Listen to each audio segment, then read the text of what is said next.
పవన్ కళ్యాణ్ చక్రవర్తిలాగా పాతాళంలోకి తొక్కేస్తానని జగన్మోహన్ రెడ్డి గారికి చెప్పాడు. ఈయనది ఒక పాదమే. ఈ రాష్ట్రంలో 80 లక్షల పాదాలు ఉన్నాయి. పవన్ కళ్యాణ్ని నాశనం చేస్తున్నటువంటి చంద్రబాబు నాయుడిని 80 లక్షల పాదాలతో చంద్రబాబు నాయుడిని ఇంకా ఎప్పుడు జీవితంలో పైకి లేకుండా పాతాళంలోకి తొక్కి ఆయన్ని సమాధి చేయబోతున్నారు. తప్పకుండా అదే జరుగుతుంది. జగన్ 4వ వైపు అని పవన్ వ్యాఖ్యానిస్తున్నారు. ఇప్పుడు జనరల్గా ఈ పెళ్ళిళ్ళ గురించి ఇటు గురించి అవన్నీ కూడా పవన్ కళ్యాణ్ మాట్లాడతాడు. అదేమంటే జగన్మోహన్ రెడ్డి గారు మాట్లాడారని చెబుతాడు. జగన్మోహన్ రెడ్డి గారు ఎప్పుడో 100కో 1,00,00,000కో ఆయన నీతులు చెప్పినప్పుడు ఇవన్నీ కూడా మాట్లాడితే ఒకసారి 2 సార్లు మాట్లాడి ఉన్నట్టున్నాడు జగన్మోహన్ రెడ్డి గారు. ఇక ఈయన రోజు ఇదే చెబుతాడు, నాకు 3 పెళ్ళాలి 4 పెళ్ళాలి, నువ్వు 5వ పెళ్ళం ఇంకోటి 6వ పెళ్ళం అని చెప్తున్నాడు. కాబట్టి ఇక అవన్నీ కూడా ఆయన విజ్ఞతగా వదిలేస్తున్నాం. పవన్ కళ్యాణ్ గారు ఒక రాజకీయ పార్టీ పెట్టి ఒక రాజకీయాల్లో పైకి రావాలన్నటువంటి దృక్పథంతో రాజకీయ పార్టీ పెట్టినట్టు కనపట్లేదు. ఆయన చంద్రబాబు నాయుడు గారికి డబ్బా కొట్టి ఈయనకు ఉన్నటువంటి ఓట్ బ్యాంక్ని అంతా కూడా చంద్రబాబు నాయుడు ట్రాన్స్ఫర్ చేసి ఆయన గెలిపించాలన్నటువంటి ఉద్దేశంతో మమ్మల్ని రెచ్చగొట్టి ఆయన తిట్లు తిని తద్వారా ఆ కమ్యూనిటీ ఓటును చంద్రబాబుకు ట్రాన్స్ఫర్ చేయాలని చెప్పి ఒక కుటిలమైనటువంటి ఆలోచనతో పవన్ కళ్యాణ్ పనిచేస్తున్నాడు. ఇవన్నీ పట్టించుకోరు. ఈ రాష్ట్రంలో ఉన్నటువంటి 80 లక్షల మంది కాపులు వాళ్ళ పాదాలతో చంద్రబాబుని పాతాళంలోకి తొక్కి ఇంకొకసారి ఇటువంటి చంద్రబాబు చేసేటువంటి నక్కజిత్తుల్ని వాడి వెన్నుపోటుల్ని ఈ రాష్ట్రంలో వాళ్ళు సర్వనాశనం చేయడానికి సిద్ధంగా ఉన్నారు. డెఫినెట్గా అదే జరుగుద్ది. పవన్ కళ్యాణ్ ఫ్రస్ట్రేషన్ పీక్స్లోకి వెళ్ళింది అనేది నిన్న సభ చూస్తే అర్థమైంది. ఈరోజు పవన్ కళ్యాణ్ తెలుసుకోవాల్సింది ఆవేశంగా ఊగితేనో గట్టిగా అరిసి మాట్లాడితే ఓట్లు పడతాయంటే ఆర్ నారాయణమూర్తి గారు ఎప్పుడో ప్రధానమంత్రి అయి ఉండేవారు. సో ఆవేశంగా ఊగామా అరిచి మాట్లాడామా అనేది కాదు. మనం పార్టీ పెడితే ప్రజలకు ఏం చేయబోతున్నాం అనేది చెప్పాలి.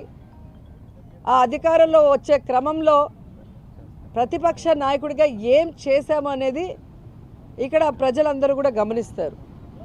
పార్టీ పెట్టి ఎన్నేళ్ళయింది? దాదాపుగా జగన్ గారు పార్టీ పెట్టిన దానికి పవన్ కళ్యాణ్ పార్టీ పెట్టిన దానికి 1 ఇయర్ తేడా ఉంటుంది అంతే. మరి ఈరోజు జగన్మోహన్ రెడ్డి గారు 151 సీట్లతో తిరుగులేని ముఖ్యమంత్రిగా ప్రజల ఆశీస్సులతో ఎలా అయ్యాడు? ఊరికే అయిపోలేదుగా. మరి నువ్వు కనీసం 2 చోట్ల నించుంటే 2 చోట్ల కూడా ఎమ్మెల్యేగా గెలవలేకపోయావు అంటే అర్థం చేసుకోవాలి. ఈరోజు సిగ్గుచేటు ఏంటంటే ఒక పార్టీ ప్రెసిడెంట్గా ఉండి 24 సీట్లకే పరిమితం అయిపోయి మళ్ళీ క్యాడర్ని తిడతాడు. మనకెక్కడుందయ్యా బూత్ కమిటీలు? మనకెక్కడుందయ్యా మండల కమిటీలు? ఎవరండి డిజైన్ చేయాలి? మండల కమిటీలను ఎవరు ఏర్పాటు చేయాలి? బూత్ కమిటీలను ఎవరు ఏర్పాటు చేయాలి? పార్టీ ప్రెసిడెంట్ చేయాలి. నువ్వు పార్టీ ప్రెసిడెంట్ అని పేరుకే తప్ప ఏ రోజైనా పార్టీ నిర్మాణ పనులు చేసావా?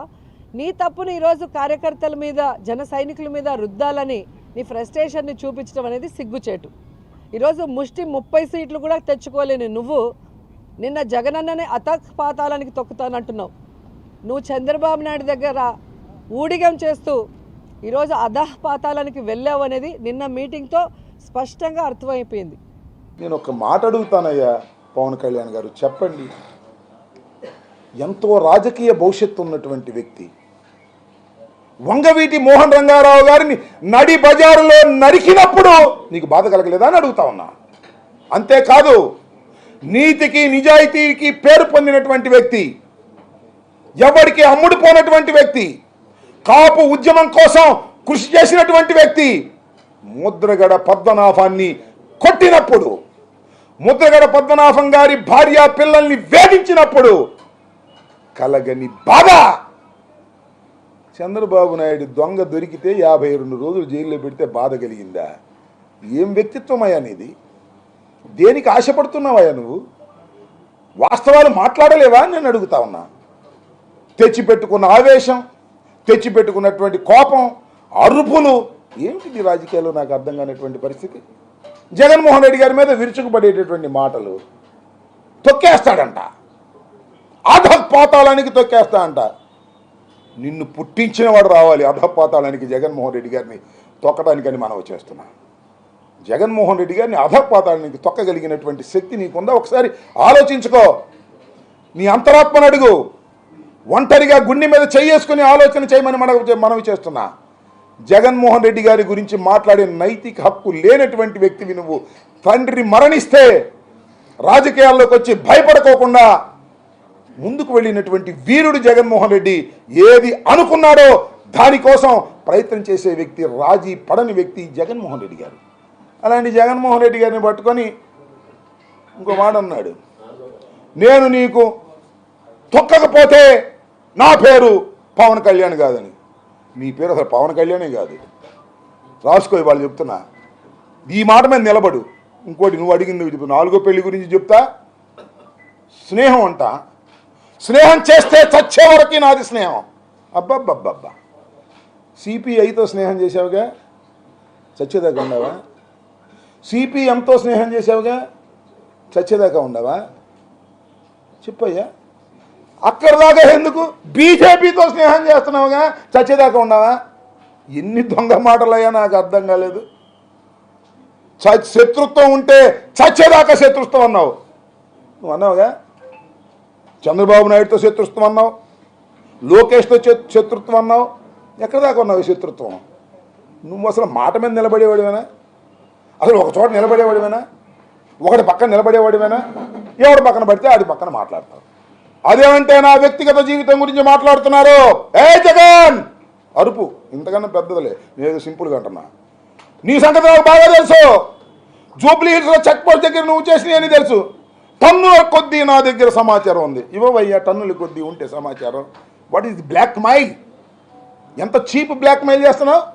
జగన్మోహన్ రెడ్డి గారి మీద నువ్వు వ్యక్తిగతంగా చెప్పదలుచుకుంటే చెప్పవయ్యా, దమ్ముంటే అది చెప్పవు. బెదిరింపు, బ్లాక్ మెయిలింగ్. బ్లాక్ మెయిలింగ్ జడిసే వ్యక్తి జగన్మోహన్ రెడ్డి గారు.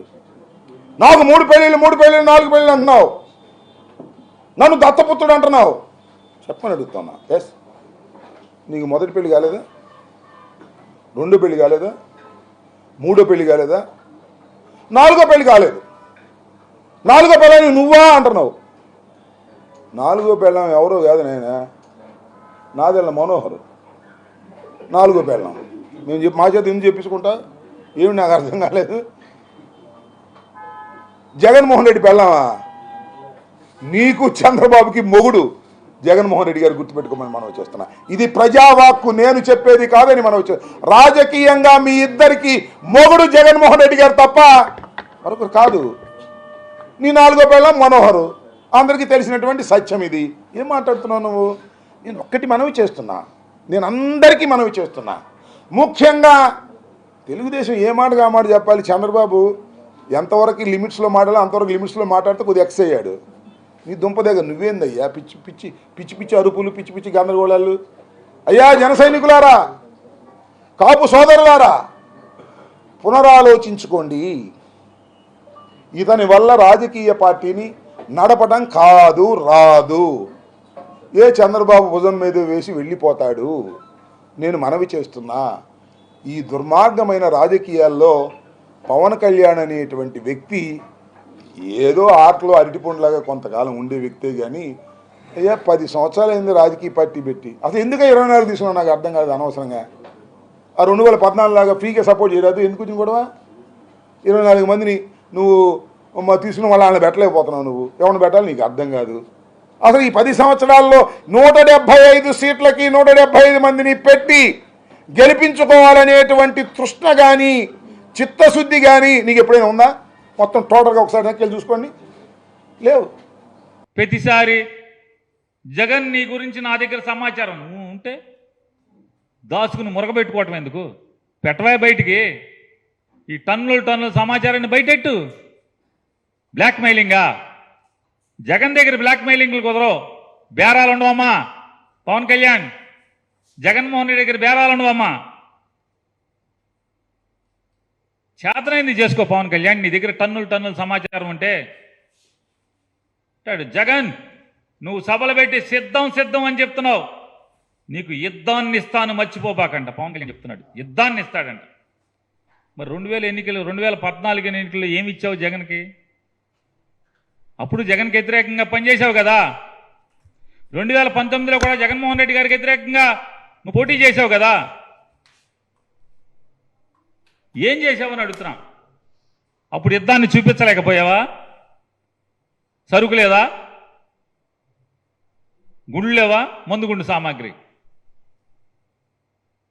యుద్ధాన్ని ఇప్పుడే చూపిస్తావా? ఇప్పుడంటే పొడిచేస్తాడంట, యుద్ధాన్ని చూపిస్తాడంట. 2014లో 19లో ఏం చూపించా జగన్కి? జగనే మీకు పెద్ద సినిమా చూపించాడు.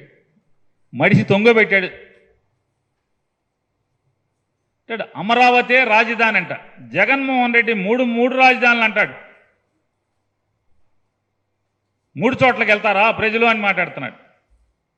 మరి ఇంత పోటుగాడివైతే పవన్ కళ్యాణ్ గారు నువ్వు 2019లో ఏమని మాట్లాడావు? అమరావతి అందరి రాజధాని కాదు, అది కొందరి రాజధాని, కేవలం ఒక కులానికి మాత్రమే రాజధాని అది. మిగతా రాష్ట్రంలోని మిగతా జిల్లాల్లో ఉన్నటువంటి పేద మధ్యతరగతి వర్గాలు అక్కడ ఇల్లు కట్టుకోవాలంటే వారి ఉండటానికి చోటేది అని అన్నావు కదా. 2019లో అది కేవలం ఒక కులానికే రాజధాని, అది అందరి రాజధాని కాదు, ఈ రాష్ట్రంలోని మిగతా వాళ్ళకి చోటేది అక్కడ అని చెప్పినటువంటి ఇదే పవన్ కళ్యాణ్ ఇవాళ అమరావతి రాజధాని అంటున్నాడు. ఆ రోజుకి ఈ రోజుకి ఏం జరిగింది? మార్పు ఏం జరిగింది? చంద్రబాబుకి నీకు మధ్య ఏం జరిగింది? లాలుచి చెప్పాలి కదా. చెప్పకుండా నేను ఎవరికేమీ చెప్పను, మీరు నన్ను అడిగితే బయటికి పోండి. పోతారు, పోయి నువ్వు వెళ్ళమనక్కర్లా, జనం వెళ్ళమనకుండానే పోతారు. ఏంటంటే ఆయన్ని 24 సీట్లేనా, 24 సీట్లేనా, ఆఫ్టర్ ఆల్ 24 సీట్లేనా అని అంటున్నారంటే ఎవడంటాడు? ఎవడికేం పని? జగన్మోహన్ రెడ్డి గారికి ఏం పని? వైఎస్ఆర్ కాంగ్రెస్ పార్టీకి నువ్వు 24 కాబట్టి 4 తీసుకో, 2 తీసుకో, 0 తీసుకో. 2014లో 0 సీట్లు కదా, ఏం తీసుకోలేదు కదా. మరి ఎవడు ఏమన్నావు ఆ రోజు? మాకేం అవసరం, నువ్వు సీట్లు తీసుకోలేదని మాట్లాడామా? తీసుకుంటే ఏంటి, తీసుకోకపోతే ఏంటి? ఎవడికి బాధ? నువ్వు సీట్లు తీసుకోకపోతే ఎవడికి బాధ?